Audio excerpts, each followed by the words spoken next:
And we have coming up right now the man who put this all together, a man who is totally brave and has put himself at a certain personal risk to be able to bring all these people together from all over the country and all over the world. And I'm talking about John White. And John White, if you haven't met him yet, he's now your new best friend. Because this guy is an example of what leadership looks like and what one man can do. And I'm just going to give you a final quick example of how just one of us can make a difference. We have found that high fructose corn syrup, everyone in here know what that is? Everyone in here not want to get near that stuff by 100 miles? We know what it does. We know what it does to the liver. We know what it does to blood sugar. We know what it does just in general. Well, it took about 14 to 16% of us as a population to learn about it and start talking about it on the internet and saying this stuff is really bad. That small amount was enough to scare the hell out of the corporations, Kellogg's, Post, General Mills, the other ones that actually produce this stuff and put it in cereals and in sodas for them to withdraw it. If you go into the grocery store today and look at Post Raisin Bran, across the top of the box in a yellow banner with red printing, it will say no high fructose corn syrup. They have changed their business model because of you, and only from a tiny volume of us. That's all it takes. This is the good news. It's not like some democracy where it has to be a majority of 63% of us, like in Congress. It does not need to be that. A handful of us vocally, passionately putting it forth will change corporate behavior, and that's one of the end games today. So the man who has done that, who has made this possible for us today, is John White. Let me introduce him now.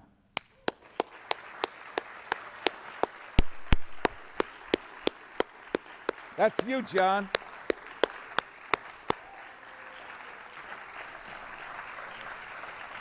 Thanks, man.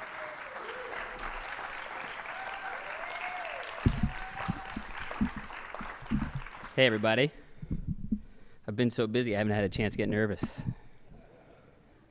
I always like that. Thanks for coming. Welcome to the first Consciousness Beyond Chemtrails conference and fundraiser. This is really what we're hoping is going to become a driving force of more vehicles for awareness, more conferences, more documentaries, more action.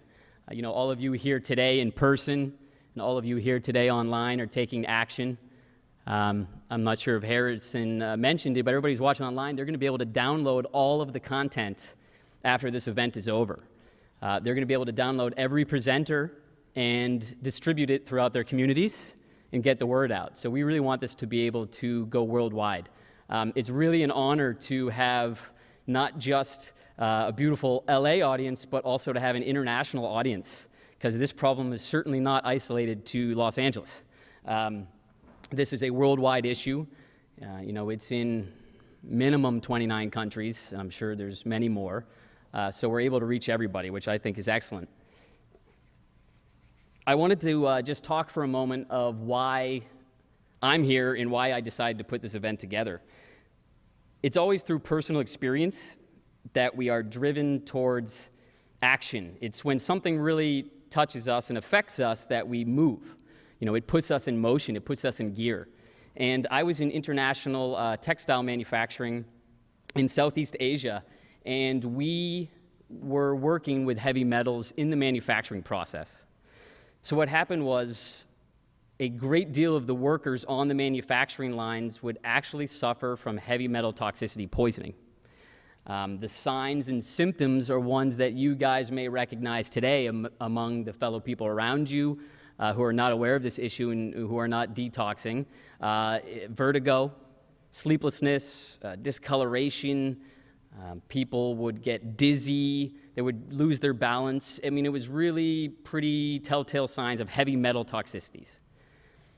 What we did at that time was we then developed a heavy metal-free textile manufacturing process. And the difference was amazing. It really was. The people who were working at the new facility didn't show any of the signs of the people working in the old manufacturing facility with the heavy metals. So that was kind of the background with heavy metal toxicity. And what happened was I moved to Central California, and I started to recognize the same heavy metal toxicity symptoms in myself that I saw in China. So there's no heavy metal manufacturing, there's no heavy manufacturing whatsoever where I am. So I said, where is this content coming from? At that point, the only place I could look was up. And once I started looking up, I started noticing things. I like to call, I have a friend who says that people like myself were called sleepers. It means that we were literally walking through a trance state. So many of us see it today around us. There is a matrix which has been designed to keep us in a trance state. The media, the constant programming on television and advertising, it keeps us looking down. It keeps us in a trance state. It keeps us really out of the pursuit of consciousness and the pursuit of oneness. And it certainly doesn't have us looking towards corruptions against us. So my awakening came with my heavy metal toxicity.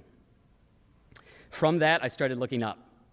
I then was led to Michael Murphy's film. From there, the pieces started to come together very quickly for me. I had to take action in terms of finding out what was in the air, what was in the rain. So we started something called Chemtrails Project. And we started testing rainwater around the country, but we also started testing it in the UK. We just started testing in Australia. So we're really doing a global reach. And what we found was the same thing that all of the geoengineering patents have been telling us. Aluminum, barium, strontium, some manganese. So at that point, I said, this is real. This is not theory. This is certainly not conspiracy theory. It's not that grouping conspiracy which allows people to write it off and turn ahead to it.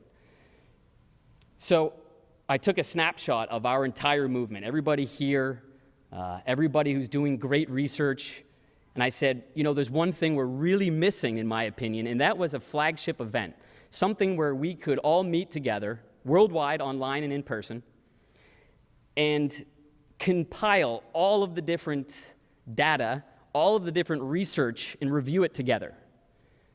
There is going to be research here that covers every arm of the spray agendas.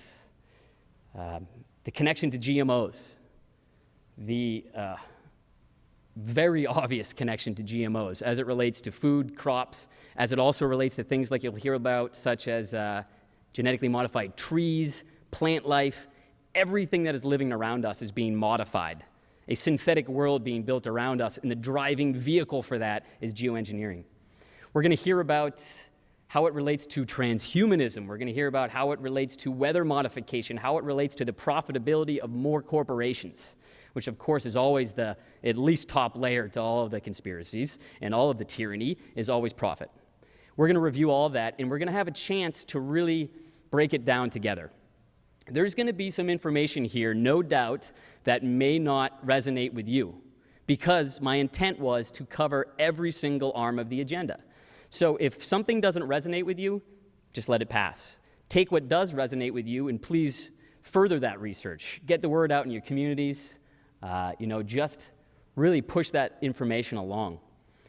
And it's a long conference. It's 3 days. So, we are all troopers. We're sitting here, and you can see the passion from everybody, not just here, but online. There are people around the world doing viewing parties. There's even people who set up a viewing party in a bar, and they're all getting together to watch it. It's great. There's just some real passion and some real fire and some motivation. So, it's quite an honor to be able to put this on for everybody.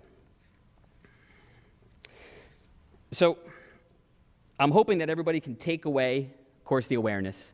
Everybody can spread the awareness. And we really just want everybody to feel like they're not alone in the issue. There's too many of these things are created to isolate us. They're created to make us feel alone, make us feel helpless. Little old me, I have no power. We are showing that we have power, we are aware, and we are taking action. We are taking community action. We are also leading along the lines to being at a point of consciousness which is beyond all of this. Hence the name of this conference, Consciousness Beyond Chemtrails. We don't want to just look at the issues and say we're doomed. That is not the case. That more and more people like us are waking up every single day. And when we reach critical mass, we will absolutely affect change. It happened throughout the course of history, every single time. It is happening right now in GMOs. The world is waking up in unison. It is the most beautiful, magnificent thing, and we can all see it. And that's going to happen with geoengineering. Patience is a key. Understanding of our fellow brothers who cannot see it, because we have to remember they are programmed to not see it. As many of us were programmed by this electronic matrix to not see things, they were also programmed. So we have to have patience with them. When they're ready for the information, they will wake up to it, and they will join us. And it's happening in droves. So it really is a wonderful thing. The last point I just wanted to leave with you guys is there's one thing that no tyranny can ever suppress, and that is the awakening. This awakening is not something that is one day you're like, hey, wait a minute, I think I understand that this is not normal contrails, or I think I understand that GMOs are not good for me. As all of you realize, I am sure, it is much more than that. It is a personal journey as well. There is always seeds of doubt being planted. There is always so-called science being thrown at us to try to shut down our perspectives, to try to make us more closed-minded and keep us in the hive. We always need to resist that, because we always need to remember that first moment of awakening, that first beautiful moment where we burst out and said, I'm awake, these are all lies, I can see the tyranny around me, and I've had enough of it. Hold that awareness, hold that awakening, and nothing can stop us.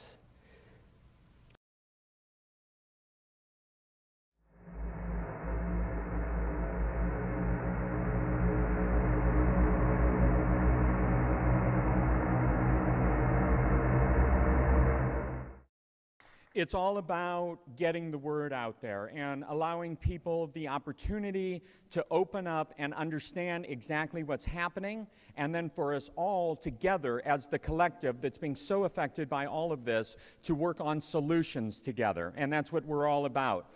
Our next speaker, or our first speaker for today, is quite accomplished. He worked for Bechtel Power with a background in solar energy, and I promise that we're not going to hold this against him. He's the founder of, or he's actually a member of GeoEngineeringWatch.org. It's one of the most comprehensive websites on the spray agendas, and so that's GeoEngineeringWatch.org. You'll want to visit that site.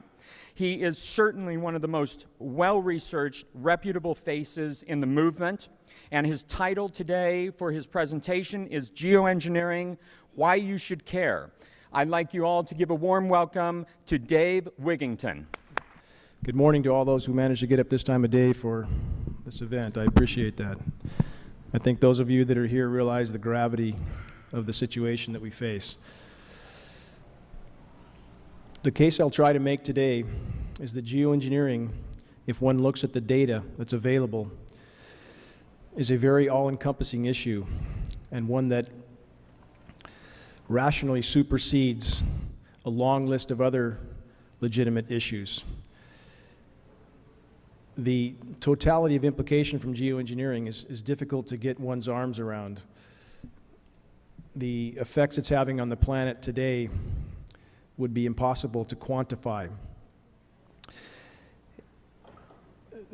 The process by which I became involved with this issue was my background in solar. I have one of the largest off-grid solar homes in Northern California, and in 2001, 2002, when I began to lose on certain days 50, 60, 70% of my solar uptake from whatever aircraft were emitting overhead, it was very apparent that something was wrong. And an investigation quickly led me to the subject of geoengineering. And after perhaps a year and a half of research, I began to do water testing. And Northern California, being the jet stream that comes off the Pacific, was thought to have pristine air and precipitation. And a water test initially of 7 parts per billion of aluminum in a single rain event over the course of 5 years, that aluminum count escalated as high as 3,450 parts per billion. That's nearly a 50,000% increase. And over the course of a decade now of research on this issue, I have in fact come to the conclusion that it is the most dire issue we face, short of nuclear contamination. To the skeptics, of which there are still a multitude, I would ask, why in the world would we not believe this is going on when we have officials currently in the Obama administration, John Holdren, Obama's science advisor, who openly have shown support for these programs? Why would we not believe this spraying is occurring when you have groups of scientists like the Arctic Methane Emergency Group, who have, for the third time, called for immediate wartime scale geoengineering? On that group, there are geoengineers. Ken Caldera, I'm told, is one of those. Why would we not believe this when everything we see in the sky matches exactly what patents describe as an express goal, the blocking of the sun, solar obscuration? Why would we not believe this is occurring when the material is showing up on the ground in dozens and dozens of tests in our county alone, not to mention those around the world, are exactly the same elements named in a long list of geoengineering patents? The only defense I've really heard, the primary defense from those that would deny this issue, are the government wouldn't do that to us. That's a very, very, very lame defense, and I think we have enough history to know that, as we have seen already from the W&D in Iraq, from Agent Orange, from the Gulf oil spill, and a long list of other issues. One thing we can be sure of is that governments, in fact, lie. The global power structure, as you've already seen in many of the other presenters' statements, it seems intent on controlling everything. And in trying to do so, has put virtually everything at risk. And as these programs go on, I'll outline the decimation they are causing, which many people are unaware of. The decimation of the ozone layer, if many have felt how intense the sun is on your face of late. There's a massive ozone hole over the northern hemisphere now that Canadian scientists on a research team are being muzzled on this issue. And this is not the southern hemisphere ozone hole that we've all heard about for several decades. This is new. And the damage is already showing up in Northern California where we live. We're seeing cases of leaf scorch, bark scorch, and other symptomatic signs of this very, very intense UV. And there is no scientific dispute on the effect of particulates in the atmosphere in relation to destroying ozone. There's no dispute even amongst the geoengineers. Any particulate in the atmosphere will in fact destroy ozone. So, in the course of the stated goal of geoengineering, that we are told to, it's a climate mitigation, they are literally painting us into a corner with a long list of issues. Everybody's aware of the drought that's going on right now, another issue in which there is no dispute in the scientific community. Geoengineering particulates, any particulates in the atmosphere, diminish and disperse rainfall, period. Too many condensation nuclei, I believe that we went over in the film, causes rainfall to migrate elsewhere. It reduces evaporation. At this point right now, the atmosphere is so saturated with these particulates that the latest figures on global dimming show it somewhere in the range of 20%. 20% of the sun's direct rays are no longer reaching the planet. Many might wonder why the NATO powers have all now reduced or eliminated their renewable energy programs, like solar. That's why solar is going into the ditch. Well, it doesn't make much sense to spend billions spraying the sky, blocking the sun, and then try to do renewable energy. Sure seems like a backward step, I would say. There is also there are feedback loops that now appear to be triggered, and this is an area that I don't think many in the movement have covered. It's more my area of study and research. And It's these feedback loops that I believe will help us expose geoengineering. As they decimate the climate, as they thwart Earth's natural processes, they are certainly playing a part in the triggering of events that now seem to be underway. Many have heard about the methane releases occurring in places in the Arctic, but the seeps they show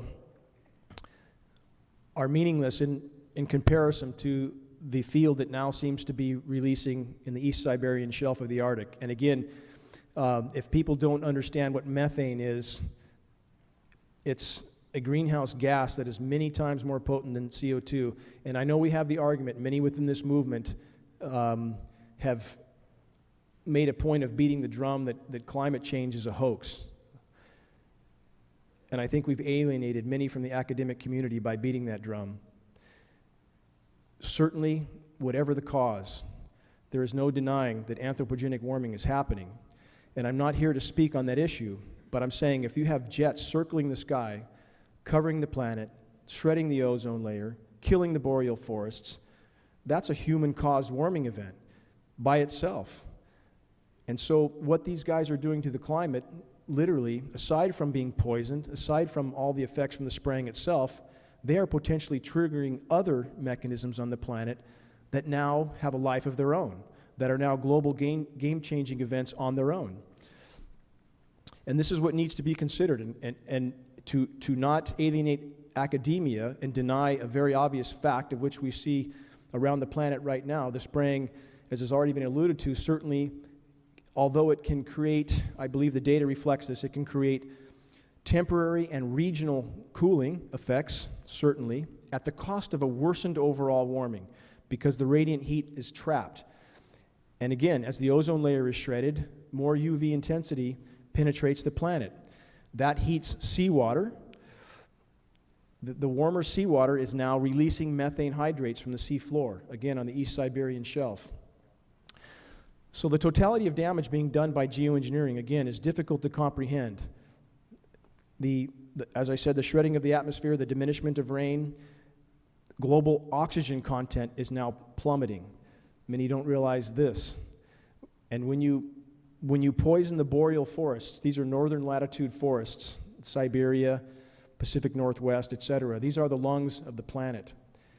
When you saturate those forests with bioavailable aluminum, the effects of which are well documented, then these trees do not grow as they should.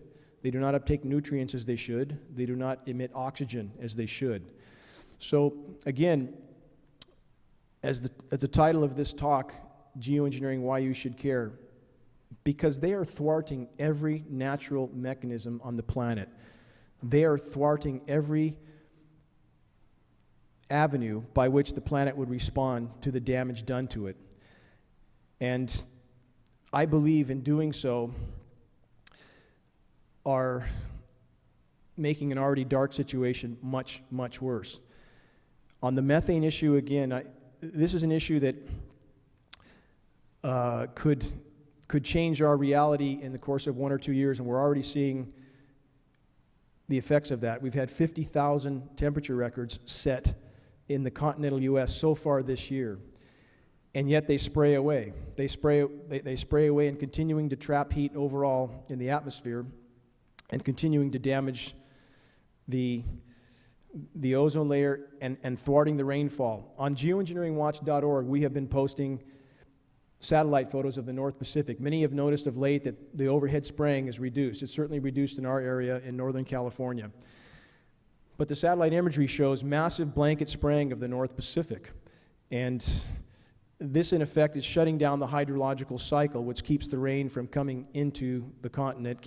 It keeps cyclonic rotation from forming. We're now seeing the same type of blanket spraying in the Southern Pacific off the coast of South America. We're seeing similar spraying off the coast of Western Europe.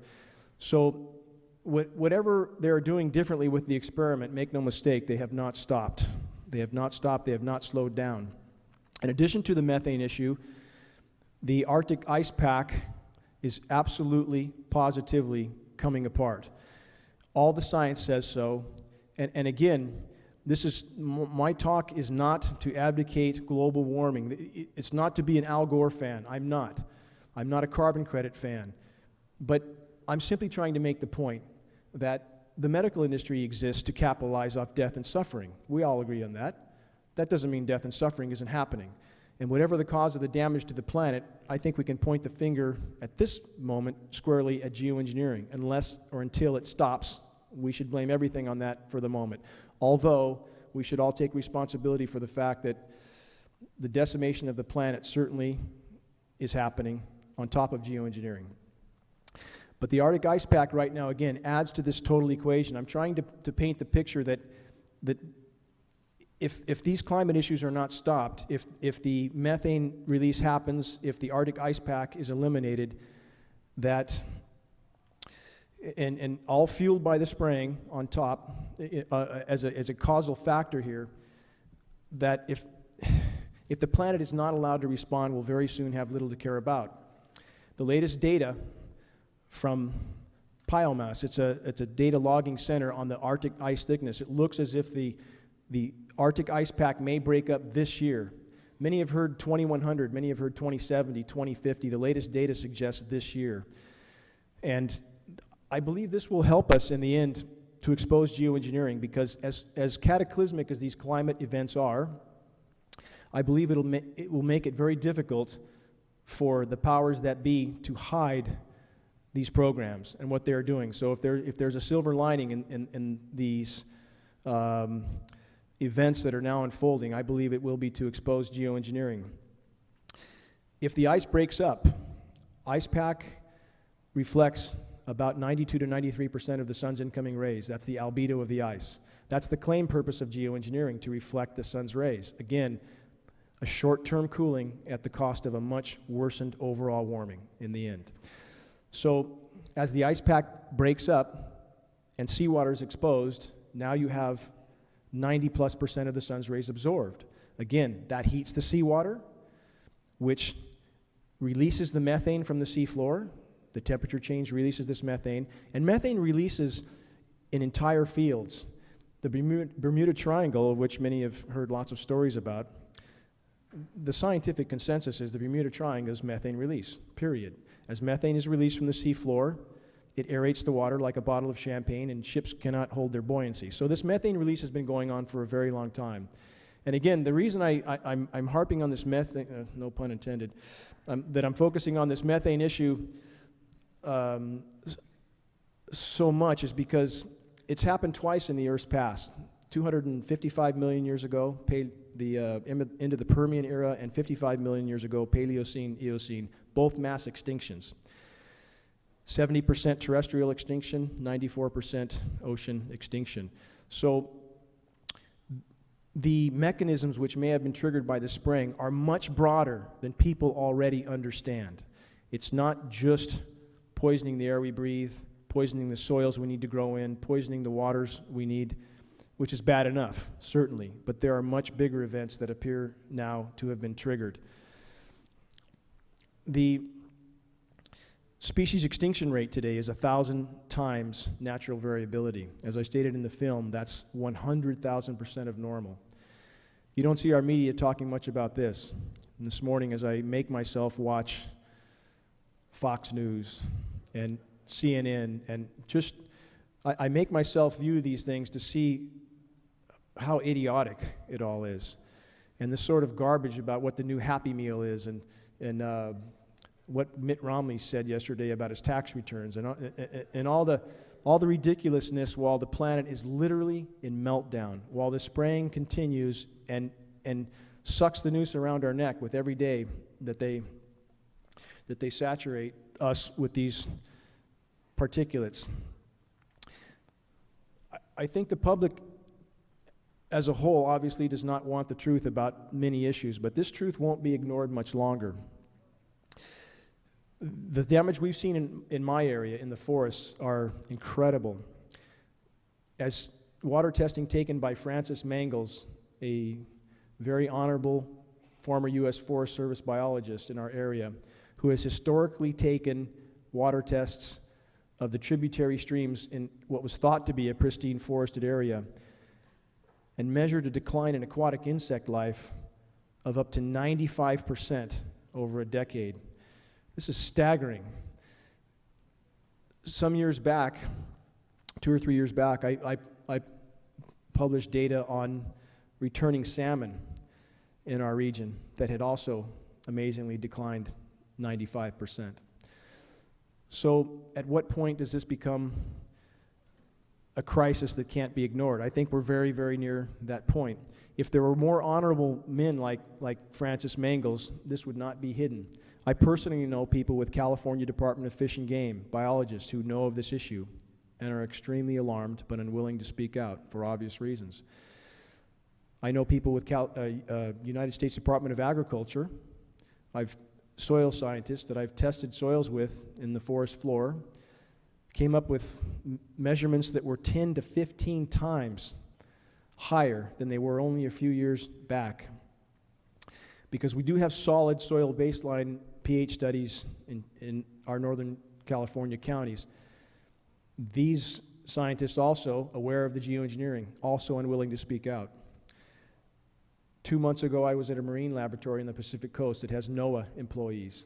When I convinced one female employee to talk to me off the record, she made it clear to me that they absolutely know these programs are going on. Again, unwilling to speak out for obvious reasons, but they are alarmed as hell, in their words. And the argument I would, however futile this battle has seemed so far, academia knows this is occurring. They know. And if the dam could be broken, I believe it would break from 100 different directions. People who are beginning to realize that their silence will not save them. In fact, it will sink them. And I believe we're nearing the point where we may be able to break that dam. There are scientists, and I know some of these as well, who exist in their bubble. They do not want to see outside of that bubble. I've personally had communication with Ken Caldera. Many are familiar with his name. And it seems he exists in some sort of alternate reality. And when I was glared at by David Keith for 15 minutes after the fateful question in the 2010 AAAA conference in AAAS in San Diego, where he admitted on the record, had they done any studies for human respiratory effects? No. Environmental toxicity? No. They had done nothing. And his final statement was, could terrible things happen tomorrow? We don't know. What sort of statement is that from a scientist who's proposing, as if it wasn't already happening, the dumping of 20 million tons of ultrafine aluminum nanoparticles into the atmosphere? What sort of a statement is that? And to put that into context, to reach that amount of material in the atmosphere, I believe mathematically that's somewhere between 500 and 600 flights a day with 100-ton payloads per flight. The sheer quantity of material it takes to change the soil pH of the forest floor is truly astounding. And we do see that in our area. And we see the trees that are sensitive to that are dying. Again, back to the boreal forests being the lungs of the planet. And as those are slowly but surely poisoned, our oxygen content plummets, the ozone is shredded, the ice is melted from the Arctic, the ocean heats up, the methane begins to release. You see the cycle here, and it's not good. To put the methane issue in context, there's thought to be 10,000 gigatons of methane in this reservoir in the Arctic. If only 60 tons of that are released, it will increase by 400% the warming gases in our planet. So the totality of what we face is indeed overwhelming. But again, I believe that if the geoengineering processes were stopped and the planet was allowed to respond, it would exponentially increase the odds of our situation being tenable. If the rain was not laden with aluminum, it would be acidic. That would invigorate the forest floor. We saw this last spring where they backed off on the spraying for about 4 rain events. And we saw immediate rebound of the forest, immediate. Nature is very resilient if it has a chance, if it's not being smothered under a toxic blanket. So again, I have focused my entire life on this issue because I felt of all the issues we could be concerned about, and again, there are many, that if geoengineering is not stopped, we have little to no chance. And I believe the people in the military and other corporations that are carrying out these programs, I fully believe do not understand or comprehend what they are participating in. I believe there are, in fact, many honorable people in the U.S. military. Though I don't condone the adventures that they're being made to carry out around the globe, I do believe there are good people in the military. And I believe that in educating a population at large, as those in the military and others in the private sector engaged in these programs become aware of these, of the totality of what they're doing, the effects on their family, the effects on their children, I believe that's our best chance to bring these issues to a halt. On the many other issues that we could be concerned about, I believe that we are headed for a systemic collapse that is connected to many issues and ultimately connected to geoengineering as well. As the food supply is diminished, certainly that's happening as we speak, and the supply of resources is diminishing. We all know that the Middle Eastern conflicts are centered around hydrocarbon. I believe there is an inevitability to the reality we have known collapsing. But again, I believe that however close that may be, and I believe it's very close, that if the geoengineering is not stopped, we'll have nothing left to salvage. What will we have to work with, however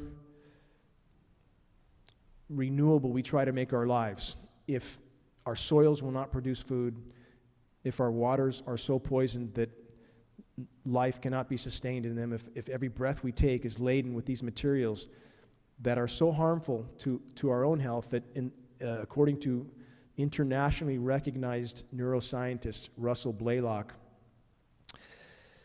enter the spinal column, enter through the blood-brain barrier, lodge on cell receptors, and slowly but surely shut our systems down. So again, this issue being a priority, whatever our concerns, if every breath we take is laden with this material, I would argue, how long will we fight anything? How long will we stand for any challenge? That if the house is burning down, and I believe geoengineering is that house burning down, then the landscaping in the yard would have to be neglected until the house is put out. And I believe, again, that's the comparison of what we face. In the words of James Kunstler, the fossil fuel fiesta, I believe it's nearing its end. And that being the case, and us being forced to survive on a smaller level, then the geoengineering, again, must be brought to a halt. And it's carried out, as I alluded earlier, too, by people who don't know what they're engaged in. Chris Hedges, many are familiar with him, just recently did an essay called The Careerists. This is people who, and I know many of them, scientists, biologists, academics, who they want to go to work at 8 and come home at 5. And they don't really seem to care what they're engaged in. It's just their job. But again, I believe that as these climate issues begin to change our reality, that will begin to change their attitude. That will begin to make people realize that there is no hiding from this issue. You can't put your head far enough in the sand to hide from what we face and what's coming.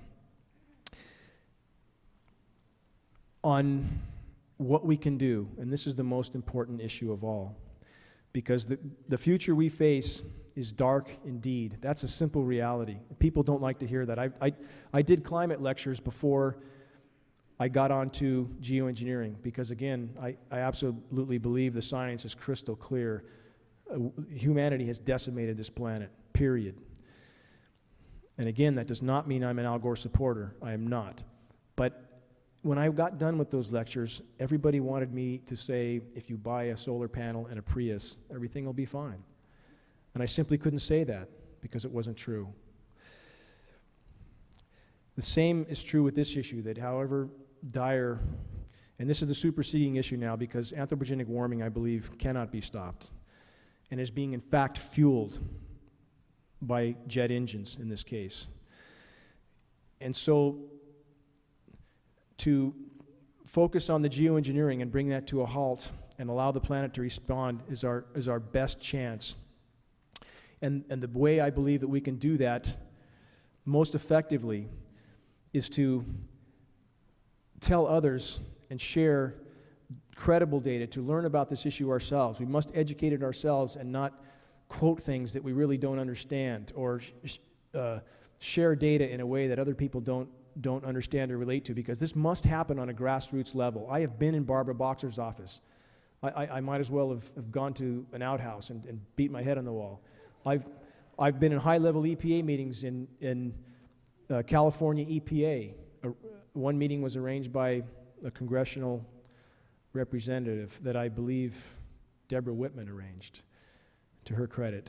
And we were told to our face that the system is more or less rigged, that they are told to test for combustion particulates only.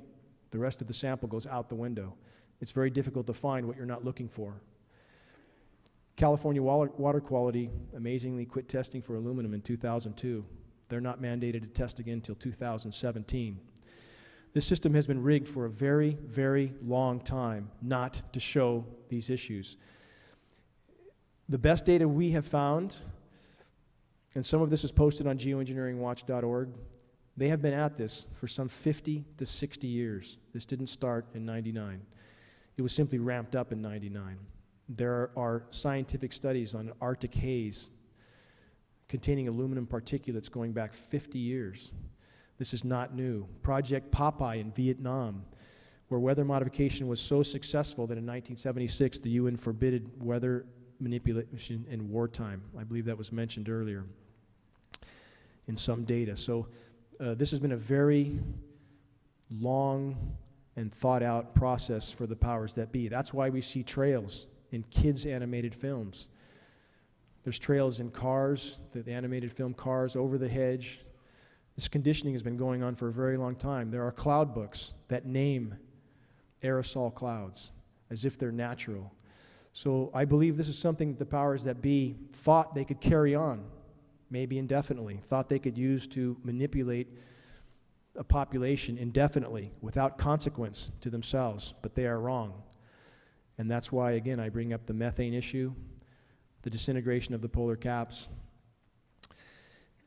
There are consequences to such actions, and we are seeing those consequences now. And all their planning for this total control will not reach the goal they had in mind. I absolutely believe that.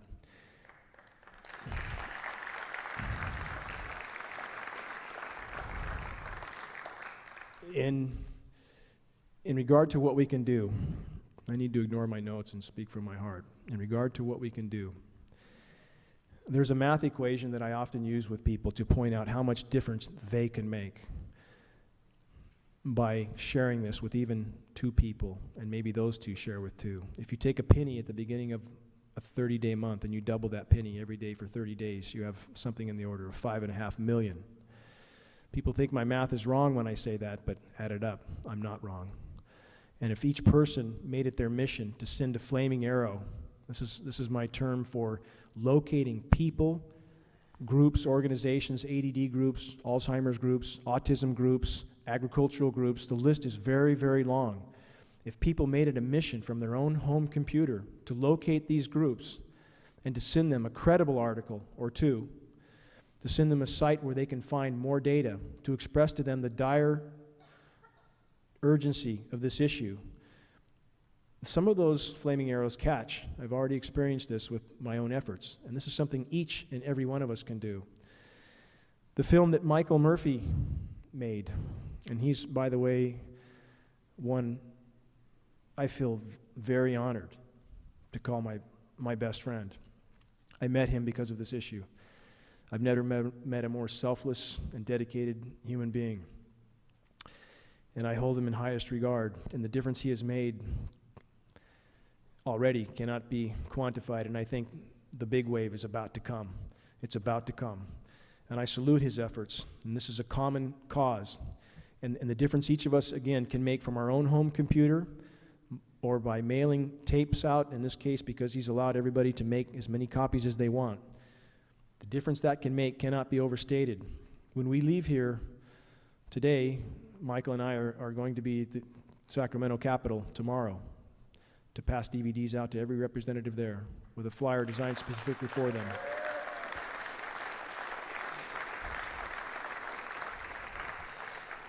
And this issue is unique to others because it does affect those that would otherwise keep their head in the sand. Again, they cannot hide. It is also a common cause and a uniting cause. In Northern California, I get, at this point, more help from the Tea Party than I get from any other end of the spectrum. Once they know and realize that officials in the Obama administration, although, again, involves every presidency going back 5 to 6 decades, but once they know that, now it has legs. Now they see the reality of it. And nobody wants to be sprayed like a rat. Again, I believe the powers that be tested the water in this conference they held in San Diego 2 years ago. They tested the water to see if they might in fact be able to sell this to the public. Maybe they could put lipstick on it, you know, but the pig didn't fly. And so there's never been another conference that allowed journalists in. They saw that wouldn't work, so they went back underground. But again, because nobody wants to be sprayed, because the drought situation, now the derivative situation, which Michael Murphy pointed out so well, all these things are understood by all sides of the spectrum, including the Tea Party. And they should be reached out to because they, again, an event next week in Reading, they are helping me to organize for this subject. And this is what we all need to consider, that, again, this issue being the most paramount issue we face because it's decimating the ozone, cutting off our rain, poisoning our soils and waters, perhaps triggering methane release, which I promise you is a global game changer by itself. These programs hold life in the balance. Short of thermonuclear contamination, they will decide our fate. So this is a cause that if we reach out to those others in other groups and we unite with them, we share data with them, we must pull this load together. And it can only be done on a grassroots level because every door politically is completely cemented shut. We will not make progress in that arena, although I do applaud the efforts to file lawsuits, which I know is happening in 2 arenas, I believe, and this will bring attention to the matter. But the bottom line is, until people across the entire nation and indeed across the world are aware of this issue, aware of what they and their children are breathing, and become angry enough to grab the proverbial pitchforks and shovels, that is the only way this can stop. And again, in doing that, and military people becoming aware of this issue and themselves refusing to participate, that is how this issue could be stopped. And we can all be a part of that. We all should be a part of that. And I think if we do not lose hope and we focus our angst on effort, we use it as fuel to send the word out, to send the flaming arrows out, we can indeed perhaps turn this tide. But it's up to all of us. It's up to all of us to engage in this issue of sharing this data with people who don't know.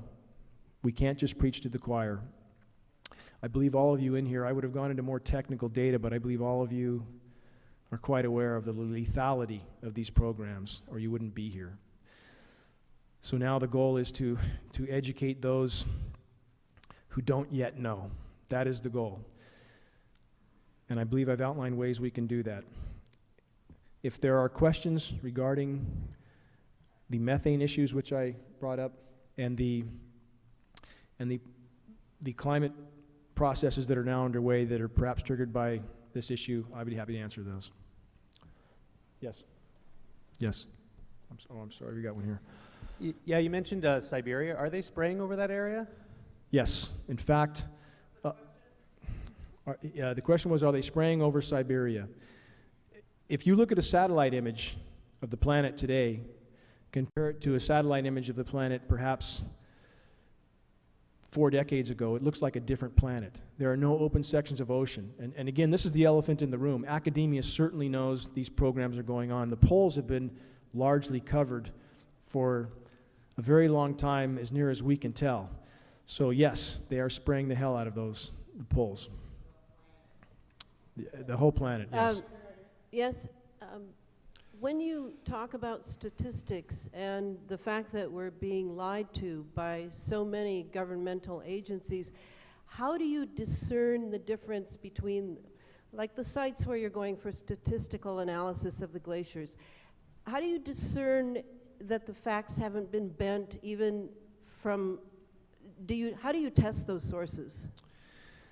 There is no credible data to dispute the melting of the polar caps. And you have to look at semantics. What you'll see publicized, and again, I mentioned that geoengineering can create, it appears, a short-term cooling in exchange for a long-term worsening of global warming. When you see scientists say that the Arctic has the same surface area as it did during the last 20-year average, that's a lot different than the mass. You have to look at the data. You will not find conflicting data. Although the surface area has in fact been expanded several times from, we believe, spraying and perhaps other chemical processes, the overall mass of the cap has plummeted. Ice that today should be 5 meters thick is 1 meter thick. It's about to break apart. The Arctic cap has hit its record low already, and there is a month left in the melt season there. Greenland, I believe, 2 days ago hit its all-time record low, and there are 6 weeks left in the melt season.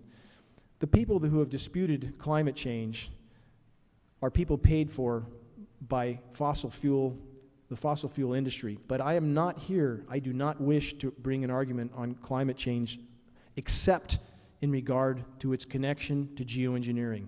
If geoengineering had not been going on for the last 5 decades, perhaps the planet would be in much better shape. The planet would have been allowed to respond. Rain would have increased. In fact, for every degree of global warming, for every degree of planet temperature rise, 1 degree Fahrenheit, the atmosphere holds 7% more moisture. It should be raining excessively, but it is not. It is not, because the planet is encased in a membrane of aluminum particulates, and it cannot respond. So the boreal forests are not getting the rain they so desperately need. And the rain they do get is laden with toxic metal particles and virtually killing the forest.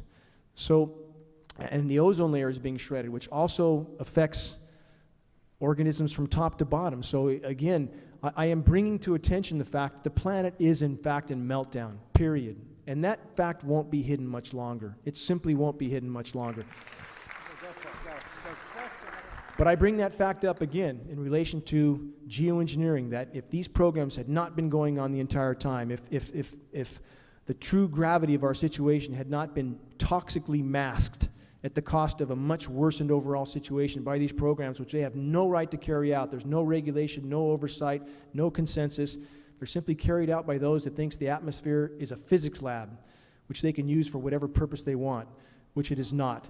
But these issues, again, which at this point I will hang squarely around the neck of geoengineering for the fact that although the human race has done much damage to the planet, the geoengineering, I believe, is pounding the final nails into our coffin, and it is the one thing left that we can fight for that still matters and that can still make a difference for our future. Sorry, another question? Dane, I have a question about the scientists. Obviously, they're turning a blind eye or denying in large part or large measure to the phenomenon of geoengineering. How do we get some whistleblowers among these scientists? I believe there may have already been. We had one called geoengineeringwatch.org that we thought was going to interview, and he went back into woodwork. Again, we must consider this is, I believe, unarguably the greatest crime in human history. Yes. They will go to great length to hide this. The ramifications of what they have already done are unquantifiable. Human respiratory mortality between 2005 and 2010 went from 8th on the list of mortality to 3rd. They are already killing us, period. And this is, whatever label a person wants to put on this, Agenda 21, eugenics, the fact is they know how lethal these particles are. And whatever their reason, they know what it's doing to us. And this is no different than sending our troops out with a set of goggles on to watch a nuclear explosion go off as if it wouldn't harm them. You know, this is how these people operate. But the bottom line is I believe that this will not be hidden much longer because of these climate events. Is there another question? Thank you. You mentioned the methane. From my own research, there was and continues to be an enormous amount of methane released during the Gulf disaster, and I think that needs to be addressed as well. That's part of the bigger picture. And there's only one other thing I wanted to mention is that from Dr. Michael Castle's research on ethyl dibromide, which is a desiccant, which is part of this nightmare of aerosols, it's adding tremendously to the drought, and it's going into our lungs. I believe you're correct on all counts, and I know Mr. Castle, and I believe you are correct on all counts. But again, there's a lot of intricacies that we could all get caught up on here. But the bottom line is the spraying must stop. And I think instead of complicating our life, and the methane issue, that is what we must focus on. And the intricacies are important, although we should focus on the target, and that target is sharing data. We have the tools in the tool chest now, especially with Michael's new film. We have some tools to work with. Now we have something we can do, something we can focus our energies on, and something that matters. And the methane released in the Gulf is of huge importance, but it does not compare with the reservoir releasing in the East Siberian Shelf now. But again, we can't do anything about all that. We can't change it. That's happening. What we can do is stop the spraying so the planet can respond. The planet must be allowed to respond. You're right. They know. This is a genocidal program. We know that too, and they know that, and they say that. And in their documents, again, I go back to the Iron Mountain report and a number of other documents that we've been referring people to. But I think it's really important to say the facts, and it's a genocidal program. And, well, if you could ask me a question, I mean, I think yeah, I've got a question. My question is this. We know the plasma that they keep up is deflecting a lot of the microwave radiation frequencies and bouncing them back down to us, which is another form of illness as well, and that's part of the geoengineering program. But your question? My question is how I have not heard that expressed, or maybe I just missed it. That it's reflecting a lot of the microwave frequency. Again, there's a lot of intricacies in this program, but we've outlined, I think, clearly the damage it's causing. And instead of getting too caught up on, if a person knows their head's on fire, they don't need to know 100 other details about things that are happening in their body. I mean, the bottom line is, this is a fight for life, period. If these programs continue, I think soon enough we'll have very little to care about. So we can all make a difference. We all have tools to work with now, thanks to Mr. Murphy. And if we reach out to people, share data with people, who knows what we can yet accomplish. But geoengineering should and must be a focus to bring to a halt. Thank you.